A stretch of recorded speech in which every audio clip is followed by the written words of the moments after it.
Assam direct recruitment grade 3 আৰু grade 4 ফৰ্মখন আপুনি ভালদৰে ফিল আপ কৰিছিলেনে এবাৰ চেক কৰি ল'ব, কিয়নো আজি SLRC state level recruitment commission grade 3 আৰু গ্ৰেড 4ৰ পৰা এটা ডাঙৰ নিউজ আহি পৰিলে যে যিসকলে ফৰ্ম ফিল আপ কৰোঁতে মিষ্টেক কৰিছিলে তেওঁলোকৰ কাৰণে এডিট অপশ্যনটো খুলি দিয়া হৈছে। মই লাষ্ট 3 দিন বা 4 দিন হ'ল আগত এটা ভিডিঅ' বনাইছিলোঁ আৰু মই আপোনালোকক কৈছিলোঁ যে যিসকলে আপোনাৰ ফৰ্ম ফিল আপ কৰোঁতে মিষ্টেক কৰিছে তেওঁলোকে যদি এডিট অপশ্যনটো বিচাৰে তেতিয়াহ'লে SLRCৰ হেল্পলাইন নম্বৰত কল কৰক আৰু SLRCক এটা মেইল কৰক আপোনালোকে।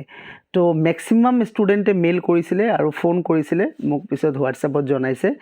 তো হয়তো গোটেই অসমৰ পৰা তেওঁলোকে ইনফৰমেশ্যনখিনি পাইছে যে বহুতৰ ফৰ্ম ফিল আপ কৰোঁতে ভুল হ'ল, সেইকাৰণে SLRCৰ ফালৰ পৰা পুনৰ এডিট অপশ্যনটো খুলি দিয়া হ'ল। ঠিক আছে, কি আছে গোটেই নটিফিকেশ্যনখিনি আমি চাই ল'ম যে information all those applicants who have applied recruitment class 3 post for who have made mistakes during filling up their online application form. That edit option will provided 11 AM 5 January 2024 to 18 January 2024. That means আপুনি আপোনাৰ ফৰ্মখন 5 জানুৱাৰী 2024 পৰা 18 জানুৱাৰী 2024 লৈকে পুনৰ এবাৰ edit কৰিব পাৰিব। এতিয়া এডিট অপশ্যন কেনেকৈ বিচাৰি পাব? আপুনি নিজৰ এপ্লিকেশ্যন নাম্বাৰ আৰু পাছৱাৰ্ড দি ক্লাছ 3 হ'লে ক্লাছ 3 লগ ইন কৰিব, ক্লাছ 4 হ'লে ক্লাছ 4 লগ ইন কৰিব। কৰাৰ পিছত এডিট অপশ্যন তাত পাব, মোবাইলত এটা OTP আহিব, OTPটো তাত বহালে এডিট অপশ্যন আহিব। এডিটৰ ঠাইত আপুনি দুটা অপশ্যন পাব, এটা হৈছে এমপ্লয়মেণ্ট ৰেজিষ্ট্ৰেশ্যন নাম্বাৰত কিবা যদি ভুল কৰিছে, দ্বিতীয়তে কেণ্ডিডেটৰ নামত কিবা আপুনি যদি ভুল কৰিছে। বহুতে কৈছিলে যে মই ৰেজিষ্ট্ৰেশ্যন নাম্বাৰটো ভুল কৰিলোঁ ছাৰ, মই কেণ্ডিডেটৰ নামটো লিখোঁতে ভুল কৰিলোঁ ছাৰ। তো এই দুটা ভুল যদি আপোনালোকে কৰিছে তেনেহ'লে আপোনাৰ অপশ্যন আহিব do you want to change, তাত আপুনি য়েছ কৰাৰ লগে লগে সেই দুটা আপুনি চেঞ্জ কৰিব পাৰিব। ঠিক আছে, তাৰপিছত পুৰণা যিটো আপোনাৰ নাম সেইটো তাতে থাকি যাব option kept as it is, এইটো আপোনালোকে খুলিলে গম পাব। তাৰপিছত নেক্সট কি এটা অপশ্যন দিছে চাওক, there will not be any option to change candidate registered mobile number. এইটো এটা কথা যে মোবাইল নাম্বাৰ আপুনি চেঞ্জ কৰিব নোৱাৰে, লগতে ফটোগ্ৰাফ এণ্ড ছিগনেচাৰ এই তিনিটা বস্তু আপুনি এডিট কৰিব নোৱাৰে। এই তিনিটা বস্তুৰ বাহিৰত আপুনি যিকোনো বস্তু এডিট কৰিব পাৰিব। বুজি পাইছে নে কি কৈছোঁ?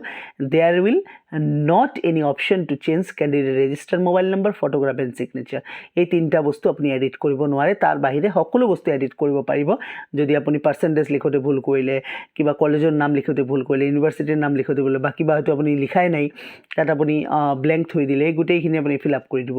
আৰু পিছত এটা নটিফিকেশ্যন ওলাইছিলে preferential appointment under Assam public service commission মাৰ্টিয়াৰৰ কাৰণে। তো যিসকলে আগতে ফৰ্ম ফিল আপ কৰিছিলে পিছত মাৰ্টিয়াৰৰ নটিফিকেশ্যনটো ওলালে তেওঁলোকে এই অপশ্যনটো এডিট কৰিব পাৰিব, আপডেট কৰিব পাৰিব। ঠিক আছে, তো 18 তাৰিখৰ ভিতৰত আপোনালোকে কৰি ল'ব। ছেকেণ্ড মই ক্লাছ 4ৰটো দেখাওঁ আপোনালোকে, ডেট মিনছ গ্ৰেড 4ৰ পৰাও ছেইম নটিফিকেশ্যন আহিছে ষ্টেট লেভেল ৰিক্ৰুটমেণ্ট কমিশ্যনৰ পৰা।